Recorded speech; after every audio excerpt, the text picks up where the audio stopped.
My next guest got a big opportunity coming up here. Going to be fighting Joe Poirier, Cage Titan 72. That is going to be July 19th for the vacant Cage Titans title. It is Isiah Torres joining me here on the program. Isiah, how you doing, man?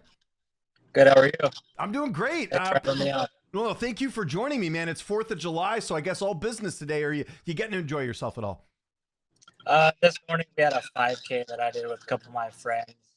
Kind of stayed busy this morning and then hang out with family later on. Okay, cool. That sounds good. Appreciate you making time. Tell me how this all came together with you fighting for Cage Titans. Obviously, I mentioned it there. Vacant title, pretty big opportunity for you. How did this come together?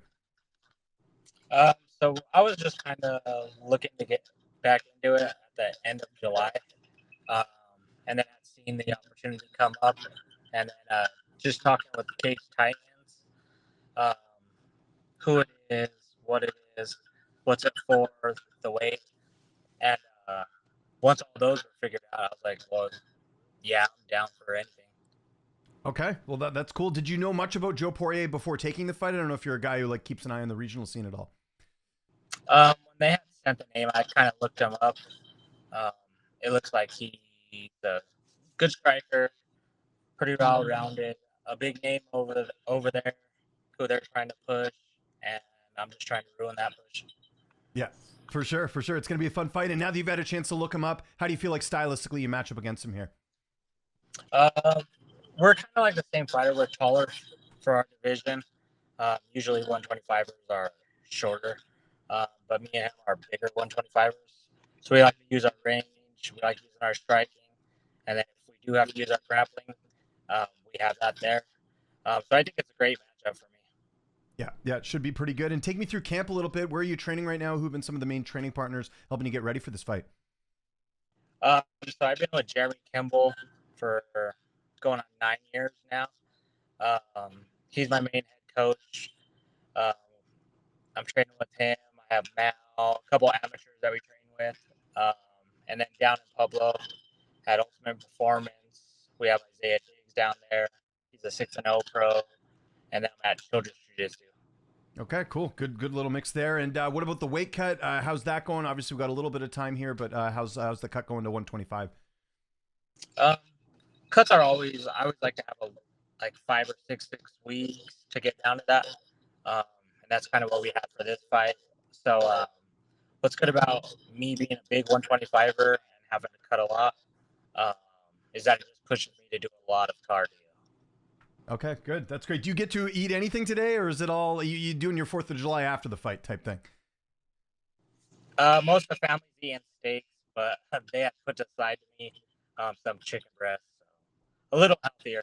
Yeah, just put it in the freezer. You can have it after the fight, something like that, right? That works out well. What about your corner? I imagine Jeremy will be in your corner. Who's going to be making the trip with you over there to Plymouth? Who will be in your corner?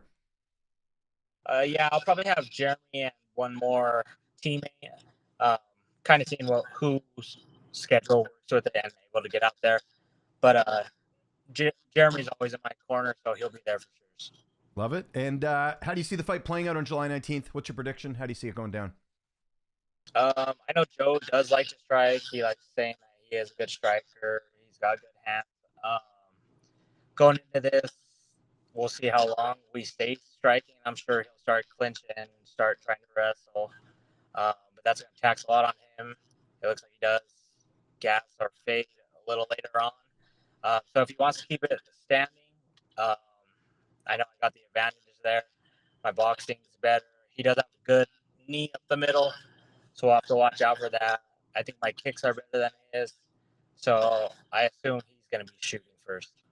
Okay. Yeah, we'll definitely see how this one goes. And obviously I mentioned it there, anytime you can get a title, it always looks good on the resume. A win here, where would that sort of put you in the grand scheme of things? You got a really good record. You add a title to that, that's going to look even better. What would a win, especially a finish, do for you in your career here?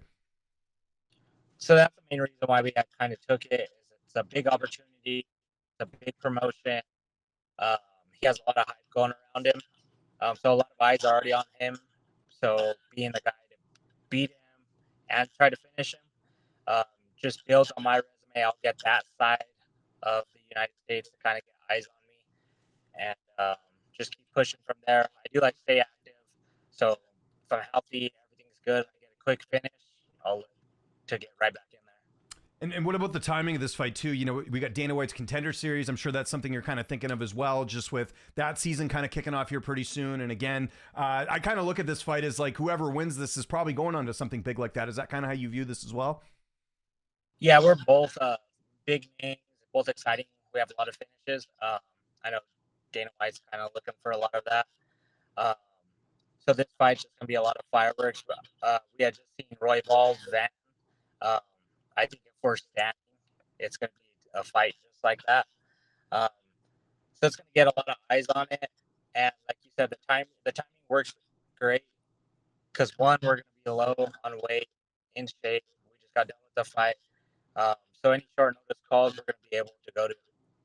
Yeah, should be great. And it's going to be a great card. Cage Titan 72. If you're in the area, definitely go check it out. But you can also watch that one live on Spectation Sports. It's going to be July 19th. Isiah, thanks for doing this, man. This was great. Looking forward to this one. If there's anyone you want to thank before we get out of here, any sponsors, any social media you want to mention, I'll give you the last word.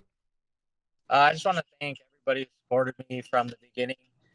Coming from Southern Colorado, you kind of don't get as much help as Northern Colorado. But knocking those dudes down and building my resume, everyone's kind of took notice. So I want to say shout out to everybody who's stuck by my side.